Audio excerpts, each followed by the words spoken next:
اس سے پہلے اگر کتاب و سنت کی وعیدوں سے نہیں ڈرے تو اب کورونا سے ہی ڈر کے نماز شروع کر دیں، کیونکہ نماز کے بغیر تو بندہ کچھ نہیں میرے بھائیوں۔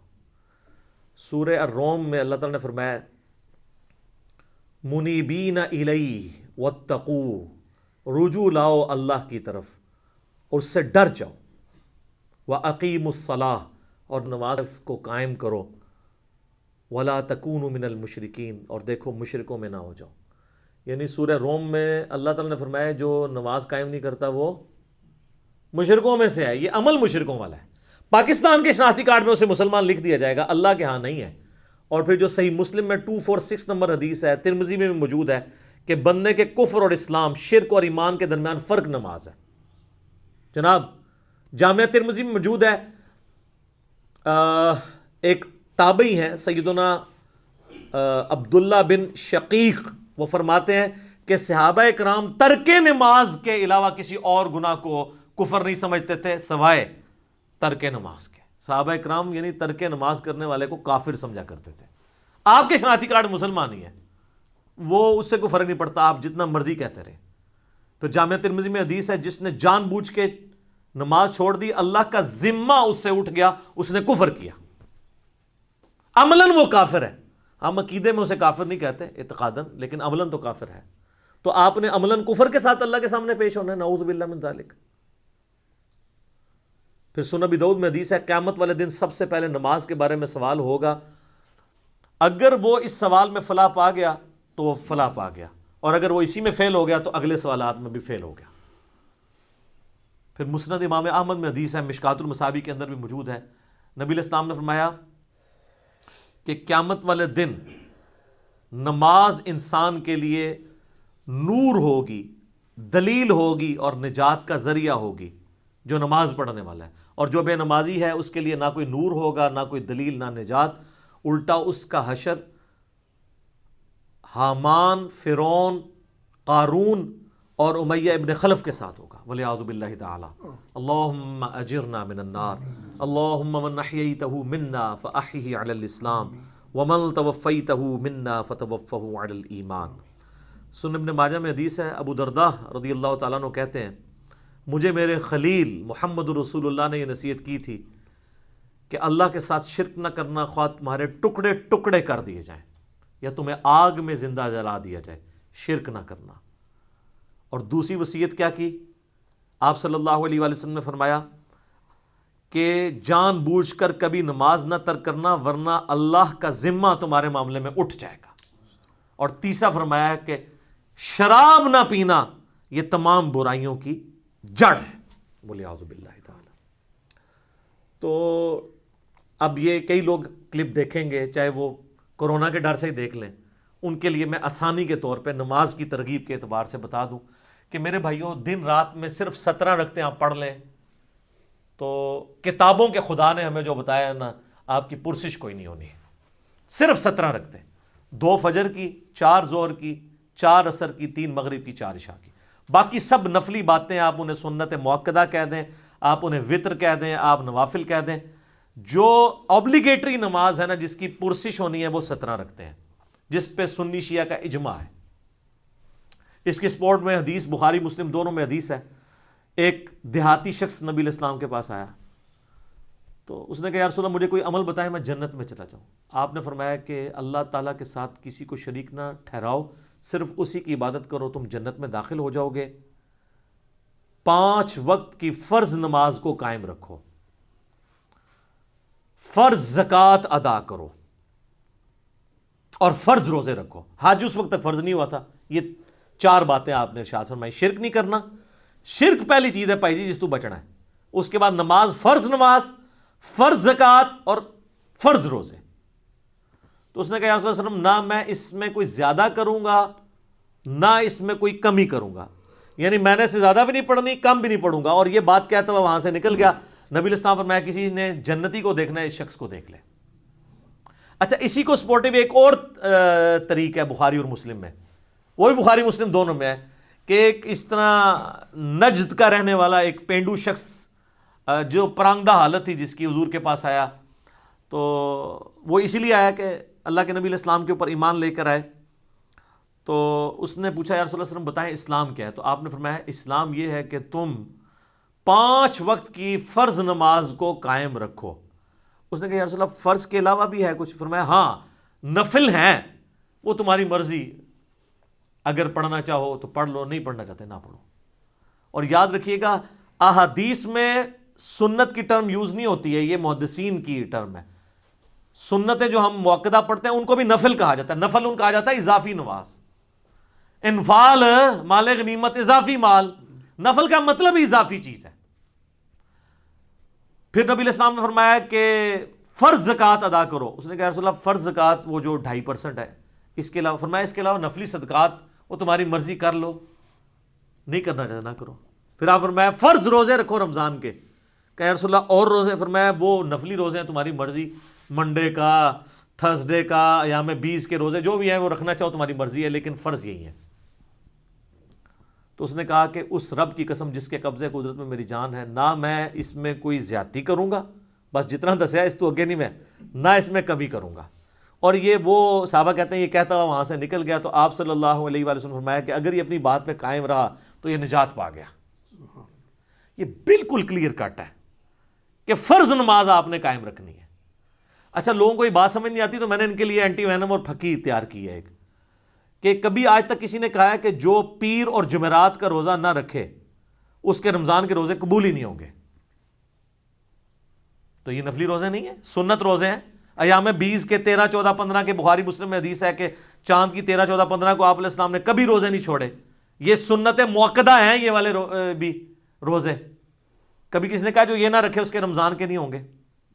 کبھی کس نے کہا جو عام صدقہ خیرات نہیں کرتا اس کی زکوٰۃ بھی قبول نہیں ہوگی۔ الٹا یہ تو بڑے بڑے لینڈ لارڈ کو کہہ رہے ہوتے ہیں بس زکوٰۃ دیں، پھر کم چک کے رکھو جو مرضی، سانو بس مدرسے نو زکوٰۃ دے دو تہاڈا مال پاک ہو گیا، 2.5% ہی دے دو۔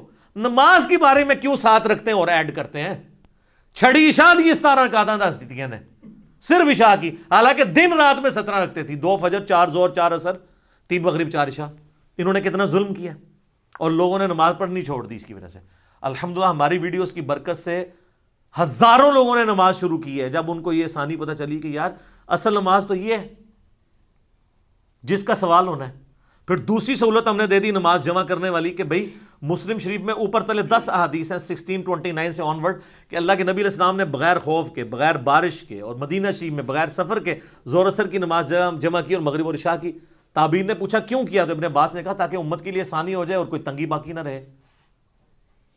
پھر بھی اگر ان کو زیادہ تکلیف ہے تو کم از کم جو مسئلہ یہ خود مانتے ہیں کہ ظہر آخری وقت میں اور عصر پہلے وقت میں آپ پڑھ سکتے ہیں، مثلا آج کل آلموسٹ کوئی 3:45 بجے عصر کا وقت داخل ہو رہا ہے، تو اگر کوئی شخص 3:40 پہ یا 3:35 پہ ظہر پڑھ لے اور 3:45 عصر کا وقت داخل ہوتے ہی عصر کی نماز پڑھ لے تو وہ اپنے اپنے وقت میں ادا کر رہا ہے، اس میں جمع کرنے والا بھی جو حنفی گناہ بتاتے ہیں وہ بھی نہیں شمار ہوگا۔ اس طرح ہی بتا دیتے کم از کم بچوں والی عورتوں کو تو آسانی ہو جاتی، نمازیں جمع کرنے والی آسانی، اور خالی فرض اس کی وجہ سے لوگوں نے نمازیں شروع کر دی ہیں اللہ کے فضل سے۔ اور ڈیٹیلڈ میرے کلپ اس کے اوپر موجود ہیں، نمازوں کو جمع کرنا کیا حرام ہے، میں نے ساری احادیث HD کیمرے میں ڈسپلے کی ہیں کہ ہر طرح سے جمع کر سکتے ہیں، ظہر کے ساتھ عصر، عصر کے ساتھ ظہر، درمیان میں بھی کر سکتے ہیں، جمع تقدیم بھی، جمع تاخیر بھی، جمع سوری بھی، اس طرح مغرب کے ساتھ عشاء یا عشاء کے ساتھ مغرب یا درمیان میں بھی کر سکتے ہیں۔ آپ فجر کو الگ پڑھنا پڑے گا۔ تو بلکہ ہمارے تو ایک ملک صاحب نے ملکین بھی ایجاد کی ہوئی ہے کہ آپ اذان مغرب سے آدھا گھنٹہ پہلے ظہر عصر کو جمع کر لیں اور مغرب کا وقت داخل ہوتے ہی مغرب عشاء کر لیں، چاروں کٹھی۔ اگر کوئی واقعی مجبور ہے، جس طرح آج کل کرونا کی وبا ہے اور ڈاکٹرز کے لیے ٹائم نکالنا، یا ہمارے پرائم منسٹر کے لیے، یا جو لوگ ان ڈیوٹیز میں لگے ہیں ٹائم مشکل ہے، تو وہ ملکین بھی پڑھ سکتے ہیں۔ ویسے یہ نام اس کا ربو ہی ٹھیک پہ گیا، ویسے تو ملک صاحب نے نا یہ بادشاہاں دی نماز ہے جنہیں کوئی ٹائم نہیں ہوتا، ملکین دو طریقے نال ٹھیک ہوگی، ملکین، تو وہ آپ پڑھیں۔ لیکن میں ایک انصاف کروں، ابو داؤد میں ایک حدیث ہے کہ نبی علیہ السلام فرمایا قیامت والے دن اگر کسی شخص کے فرضوں میں کمی نکلی تو اللہ تعالیٰ فرشتوں سے کہے گا کہ اگر اس کی کوئی نفلی عبادت ہے نا تو وہ فرضوں کی جگہ تول لو۔ سنت نہیں، نفلی۔ یہاں سے بھی پتہ چلے گا کہ سنت کو نفلی کہا جاتا ہے ٹرم میں، حدیث کی ٹرم میں۔ تو سنت موقدہ اگر آپ پڑھنا چاہتے ہیں ضرور پڑھیں، یہ آپ کو فائدہ ہی پہنچائیں گے۔ اور کئی لوگوں نے فرض شروع کیا، آہستہ آہستہ خود بخود سنت کے اوپر آ گئے، لیکن شروع میں آپ لوگوں کو تکلیف میں ڈالیں گے نا تو یہ آپ زیادتی کر رہے ہیں۔ وہ بخاری مسلم میں حدیث ہے کہ نبی علیہ السلام فرمایا جو فرض کے علاوہ 12 رکعتیں پڑھ لے اسے جنت میں محل ملے گا، 4 زور سے پہلے، 2 زور کے بعد، 2 مغرب کے بعد، 2 عشاء کے بعد اور 2 فجر سے پہلے۔ اس کے اوپر میرے لادہ سے کلپ موجود ہے۔ اور باقی وطر جو ہے وہ یعنی سنت موقدہ وہ بھی ہے۔ سنن کبریٰ البیہقی میں، المصنف ابن ابی شیبہ میں مولا علی کا قول ہے کہ وطر سنت ہے، سنت ہے، سنت ہے، مگر اسے مت چھوڑو، پڑھ لو۔ اور صحیح بخاری میں موجود ہے، قاسم بن محمد بن ابی بکر کہتے ہیں کہ میں نے صحابہ کرام کو 3 رکعت وطر پہ پایا ہے، البتہ ایک پڑھنے میں حرج نہیں ہے، جواز کی حد تک درست ہے، پسندیدہ نہیں ہے۔ ویسے تو نہ بھی پڑھے کوئی مسئلہ نہیں ہے، فرض نماز ہے، اور اگر کوئی بالکل سست ہے تو ایک ہی پڑھ لے۔ الموطا امام مالک میں فاتح ایران سعد ابن ابی وقاص کے بارے میں امام مالک نے نقل کیا ہے کہ وہ پوری زندگی عشاء کی 5 رکعتیں پڑھتے تھے، 4 فرض اور 1 وطر، پوری زندگی۔ تو ان کے اوپر تو کوئی فتویٰ نہیں لگا کہ سنت موقدہ چھوڑ دی ہے۔ اچھا اب ہم یہ حدیثیں نکالتے ہیں تو یہ کہتے ہیں یار یہ عوام کے سامنے تو نہیں گلاں کرنی چاہیے۔ سر عوام کے سامنے ہی تو کرنی چاہیے، خواص تو پہلے ہی اللہ کے فضل سے اتنی نمازیں پڑھ رہے ہیں، وہ تو پڑھتے رہیں گے۔ عوام الناس تو پڑھتی کوئی نہیں ہے، ان کو پڑھانے کے لیے باتیں کرنی پڑ رہی ہیں۔ یا تو کہ میرے کہنے سے لوگوں نے تہجد اشراق چاہ چھوڑ دی ہو، یا میں نے خود چھوڑ دی ہوئی ہو، پھر تو آپ کو بلیم کریں۔ اور اگر کوئی چھوڑ بھی دیتا ہے تو اس کے اوپر کوئی اس طرح کی گرفت تو نہیں ہے۔ لیکن جو نہیں پڑھ رہے، مجھے کئی لوگوں نے یعنی خود رابطہ کر کے کہا کہ جی ہمارے گھر والے نماز نہیں پڑھتے تھے، جب سے پتہ چلا تو یہ نماز شروع کر دی ہے کہ یار فرض رکھتے ہی پڑھنی ہے۔ پھر آہستہ آہستہ کئی لوگوں نے کہا آہستہ آہستہ پھر خود سنت کا بھی شوق پیدا ہوا۔ انہوں نے جو ظلم کر کے اتنی لمبی لمبی رکھتے لوگوں کو بتائی ہیں، اور اس کی وجہ سے لوگ متنفر ہی ہوئے ہیں۔ تو چلیں یہ کرونا کی اس شر میں سے یہ خیر نکلی ہے کہ ہم نے آپ کو کئی ایک باتیں بتا دی ہیں، اذان سے ریلیٹڈ بھی، نماز سے ریلیٹڈ بھی، اور یہ آج کل گورنمنٹ کی طرف سے چونکہ پابندی ہے، آپ کو پتہ ہے یورپ اور امریکہ میں تو ظاہر ہے وہ تو وہاں پہ تو کسی کا زور نہیں ہے، تو اپنے گھروں میں یورپ اور امریکہ میں جو لوگ نماز پڑھ رہے ہیں ہر نماز کے ساتھ اذان بھی دیں، اقامت بھی کہیں، اور اس کے ساتھ آپ نماز پڑھیں، چھڑیاں زانہ نہ دو۔ اور ہمارے ملک کے اندر بھی گورنمنٹ نے تھوڑی سختی کی ہے اس حوالے سے، اور اس میں ہمارے بھی کچھ ریزرویشن ہے۔ بہرحال جو بہت بیمار لوگ ہیں یا بوڑھے لوگ ہیں وہ تو ظاہر ہے کہ ونریبل ہیں بہت زیادہ، تو انہیں اپنے گھروں کو ہی کوارنٹین کر لینا چاہیے، وہیں پہ بیٹھ جائیں۔ اور باقی لوگ جو ہیں وہ جو گورنمنٹ اور علماء کرام نے آپ کو احتیاطیں بتائی ہیں ان کے ساتھ آپ معاملات کو لے کے چلیں۔ تو باقی اگر کسی نے پھر بھی گھر نماز پڑھنی ہے تو گھر میں ضرور اذان دے، افضل ہے کہ فرض نماز کے لیے دے۔ البتہ یہ جو باہر اذانیں ہو رہی ہوتی ہیں یہ کافی ہیں، گھر میں جماعت قائم کرنے کے لیے آپ کو الگ اذان دینے کی ضرورت نہیں ہے۔ اگر آپ دینا چاہتے ہیں تو وہ اس حدیث پہ بالکل قیاس درست ہے جو ابو داؤد اور نسائی میں ہے کہ تیرے رب کو اس گڈریے پہ بڑا پیار آتا ہے جو اکیلا۔ ظاہر ہے اب یورپ امریکہ میں تو اذانوں کی آواز نہیں آتی، وہ تو گڈریے کی مانے دی ہے نا، وہ بیچارے دور دور آباد ہیں، وہاں پہ اگر کوئی دیر ہے۔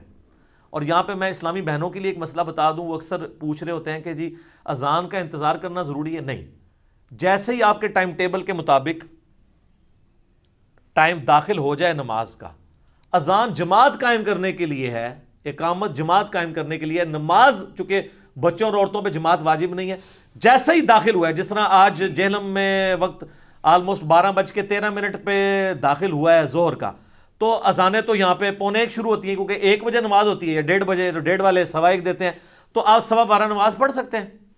ٹائم داخل ہونا ضروری ہے۔ تو یہ ایک شرعی مسئلہ میں نے بتا دیا۔ یقین کریں عورتوں کی جتنی مشکل اور ٹف لائف ہے نا ہمارے سب کانٹیننٹ کے اندر، اس میں ان کے لیے یہ بہت آسانی ہے، نمازوں کو جمع بھی کریں، اور جمع کرنے میں کتنی آسانی ہے کہ ظہر کا وقت 12:13 پہ شروع ہو رہا ہے اور مغرب جا کے 6:25 پہ ہو رہی ہے، تو ان 6 گھنٹوں کے اندر جس وقت بھی ان کو ٹائم ملے دونوں نمازیں جمع کر لیں۔ اور مغرب 6:25 پہ اگر مغرب شروع ہو رہی ہے اور فجر کا وقت جو ہے وہ صبح آلموسٹ کتنے بجے داخل ہو رہا ہے جی؟ 4 بجے کے قریب داخل ہو رہا ہے، 4 سے تھوڑی دیر بعد ہی داخل ہو رہا ہے، 4:35 کے، تو اس وقت تک آپ کسی بھی وقت رات کو نمازوں کو جمع کر سکتے ہیں۔ میرا یوٹیوب پہ کلپ بھی ہے کہ عشاء کی نماز کو آپ کیا مؤخر کر کے پڑھ سکتے ہیں، افضل یہ کہ آدھی رات سے پہلے پڑھ لیں، لیکن آپ فجر کا وقت داخل ہونے سے پہلے کسی بھی وقت پڑھ سکتے ہیں۔